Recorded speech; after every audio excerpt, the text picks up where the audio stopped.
Deion Sanders, double Super Bowl champion, Hall of Fame athlete, and controversial self-professed Christian coach, has repeatedly claimed to have heard this from God, and specifically where God has called him recently. We've seen Deion Sanders cause controversy and problems in the past by being bold in his faith and doing things like praying on the field. But in this latest 60-minute interview, we see a clash of two different worlds and two different ideologies. A gentle, creative, introspective reporter who definitely exemplifies what society would prefer the modern men to be, and primetime Deion in all of his flamboyance and bravado, and addresses the controversies of why he wanted to push some of his athletes out of the program, and how all of this is actually connected to a deeper issue that's plaguing a lot of young people, and specifically young men today. This is the 60-minute conversation. Okay, I chopped it down for time's sake, so let's jump into it. We ain't got next. We got now. We ain't coming no more.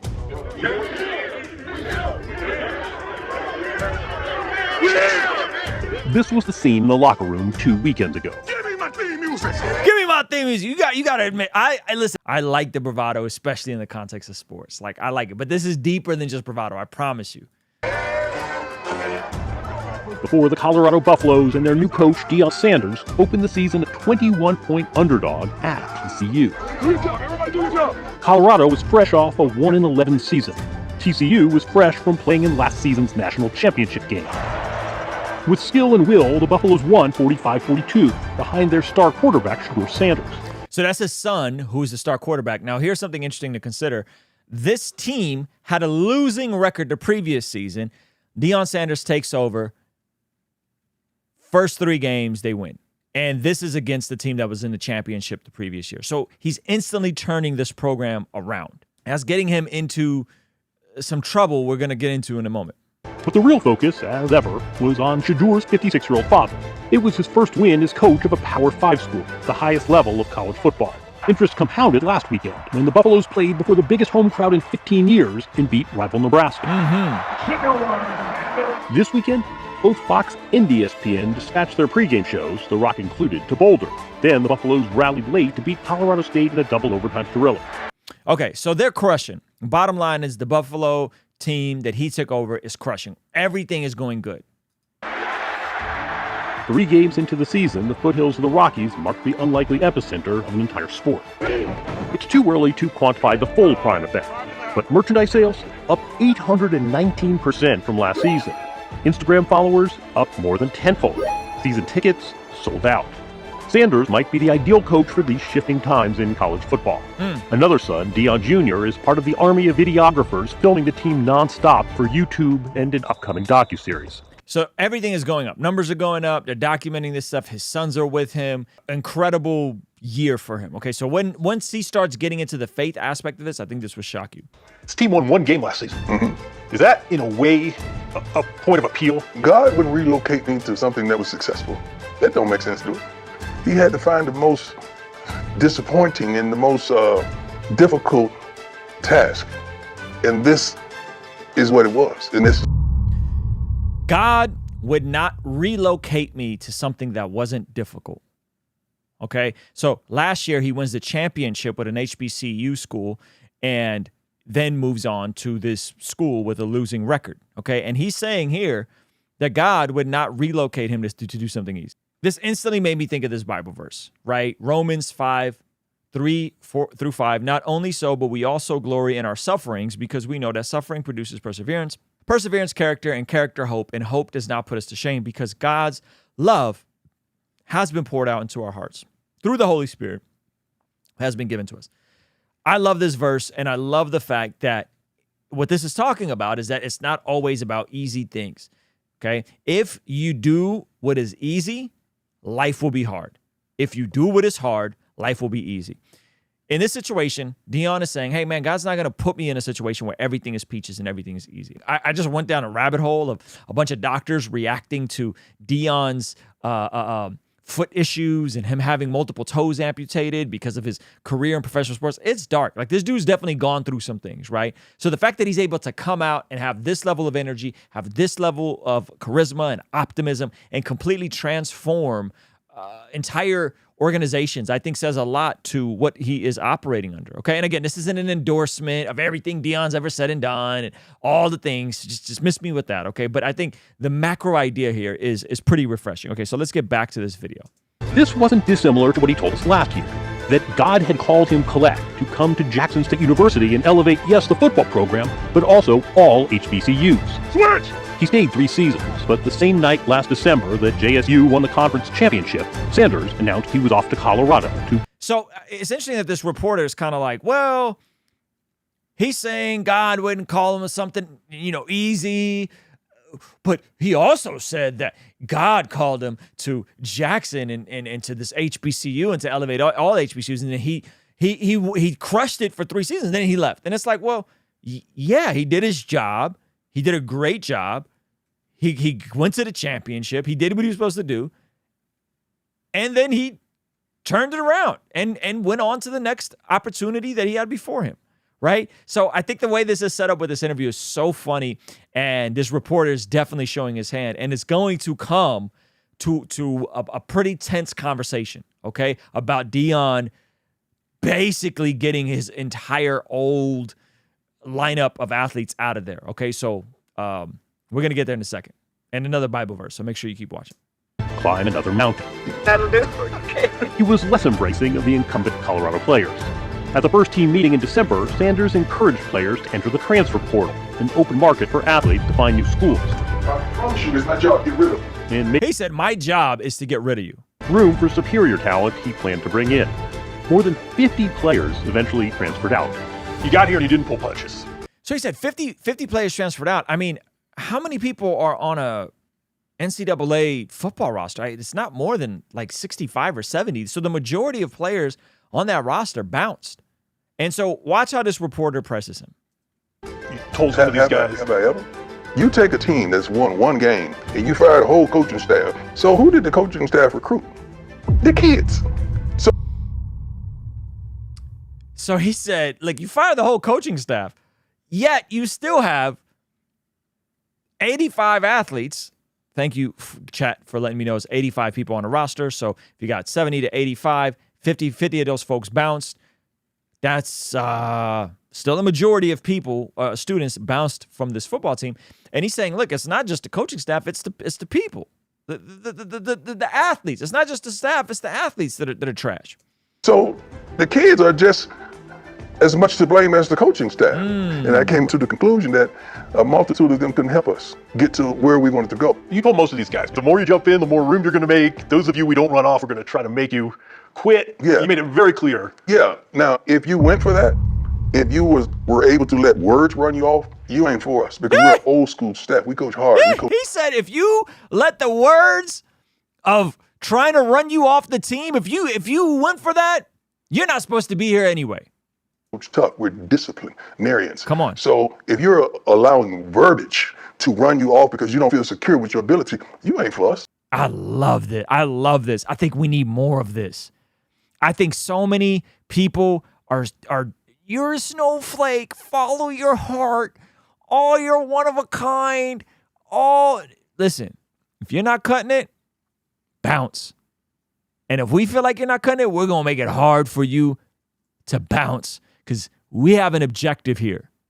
We are trying to win a championship. You guys were 1-14. I like this, that we need more of this. If some kid said, you know what, no, I'm staying. You're not going to run me off with your words. Right. Stay. So Prove it. I'm sure. Very reasonable. If one of the athletes, and again, if it's 70 to 85 on a roster and some of these guys clearly stuck around, cool, stay. Prove it. I love this. Sure that your straight talk was appreciated by some, but is this scorched earth policy good for college football or for the kids? Is this scorched earth policy good for college football or for the kids? Yuck. Yuck. What kind of goofy, soy boy, lame, flaccid type of question is that? The man is 3-0. The athletes are performing at a level they haven't performed before. All of the measurable metrics are up. And he's like, is it good for the kids in college football? Oh, yuck. Watch this response, though, because this response is so telling. And this, I know some of you guys are like, Ruslan, what are you talking about this? It's just football. Listen to, but no. It's not just football. And I'm not even really into football like that. I'll be honest with you. I got some friends that have played it in elite levels. But what this moment right here, this is a clashing of ideologies. This is a clashing of ideologies. Because listen to what Deion Sanders says next. Is this scorched earth policy good for college football or for the kids? I think truth is good for kids. I think truth is good for kids. We're so busy lying, we don't even recognize the truth no more in this society. These type of words that get you canceled, Deion. You better be careful, my man. Whoo, he said, we don't even recognize reality in the society because we're so busy lying. I got a Bible verse, but let's let Deion cook for a moment. We want everybody to feel good. That's not the way life is. It is my job to make sure I have what we need to win. Come on. That makes a lot of people feel good. Winning does. I gotta push back on this. Your father. I gotta push back on this. Yuck. Yuck. Of college athletes. Yes. If they called you and say, "Hey, we got a new coach," and they're telling me to get in the transfer portal, I say, son, you must not be doing well. that's what you'd say. You must not be doing well because you should be an asset and not a liability. I'm honest with my kids. His kids include Shadur, the star quarterback, and Shiloh, the starting safety. You guys have any idea that you were going to be this good and capture the country the way you have? Yeah. You did. you know they're Deion's kids. You had any idea you're gonna be this good? Yeah. Right. And they go on to say, like, why would we have came here if we didn't think we were gonna be this good? Okay, so I got some Bible verses. We gotta do some Bible because some of you guys are like, so mean. Why are you so mean? I think truth is good for kids. We're so busy lying, we don't even recognize the truth no more in this society. Okay, so the first part, I think, is he said, we're so busy lying, we don't even recognize the truth in the society. I thought of this passage. This is in 2 Thessalonians chapter 2, verse 9 through 11. Remember, I told you guys this is about a clashing of ideologies. Okay, so check out what it says. It says, the coming of the lawless one will be in accordance with how Satan works. He will use all sorts of displays of power through signs and wonders that serve the lie, and all the ways that wickedness deceives those who are perishing. They perish because they refused to love the truth and so be saved. For this reason, God sends them a powerful delusion so that they will believe the lie, and so that all will be condemned who have not believed the truth but have delighted in wickedness. Okay, so people who are obsessed with coddling, with faking it, with lying, with what is a baby in there? Is it a baby or is it not is it a clump of cells? People who are obsessed with is a guy, girl, what does it matter? It doesn't matter. It's a social construct. People who are obsessed with what does it matter to win? That sounds like toxic masculinity. Why? Shouldn't it just be about participation trophies and 7th place trophies and awards? This is all connected, in my opinion. This mentality where we've detached from reality, where we've detached from truth, where we've detached from the objective in sports is to win. That's not even being acknowledged no more. And when someone comes in and rightfully so clears out a whole organization, they're getting pushback on 60 Minutes because he wasn't nice enough. Because he told the failing team to jump into the transfer portal and said, I'm going to run you guys out. And 50 of them left. It's a clashing of ideologies. We want everybody to feel good. That's not the way life is. Now, it is my. Now, we want everybody to feel good. We want everybody to feel good. We want everybody to feel accepted. We want even if you're trash at the thing that you signed up for, even if you're not cutting it, even if you're 1-13, we still want you to feel good. We still want you to be praised. Okay? Now, this is dangerous. This is dangerous, okay? This is why. Proverbs chapter 21, verse 16. Whoever strays from the path of prudence comes to rest in the company of the dead. Whoever loves pleasure will become poor. Whoever loves wine and olive oil will never be rich. There's a generation being raised, being coddled, that have strayed from the path of prudence, that loves pleasure, that loves the dopamine high and loves to be told that they're good even when they're not cutting it. And so it's extremely refreshing to hear someone like Deion step in and be like, look, man, you guys aren't cutting it. I'm gonna run you out. Or you're going to compete and deliver. Right? I think it's extremely refreshing, and I think it's good, and I think more of us need to consider these things, especially in the day where it seems like there's a mass delusion over the people and what they're going through. And again, I will tell you this, in my life and in your life, are we choosing pleasure? Because pleasure is going to lead you to a loser mindset. Or are we choosing purpose?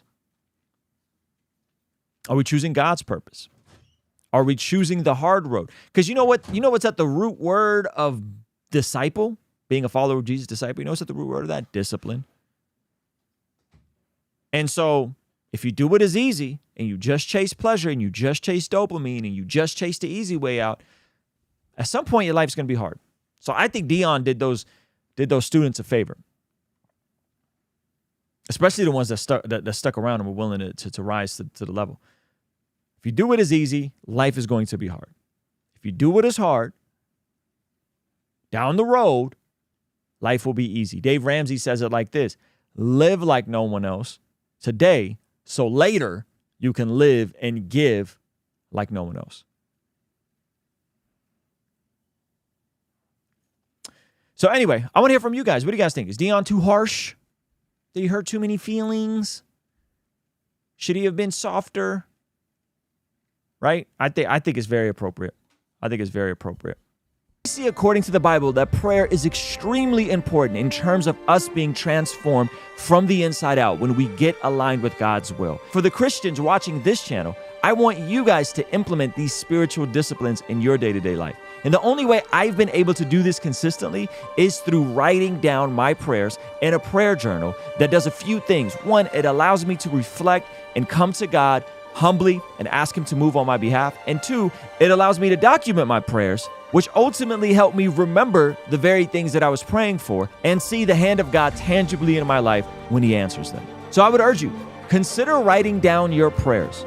It could be in a blank notebook. It could even be on your phone. Or you could check out the one I personally designed and used from my own quiet time and spiritual discipline that I think will be a huge blessing. It's the exact structure and system that I've used for years to pray and be more consistent in my spiritual disciplines. You can pick yours up today by clicking the link in the pinned comment below. All right, I'll see you over there. Peace.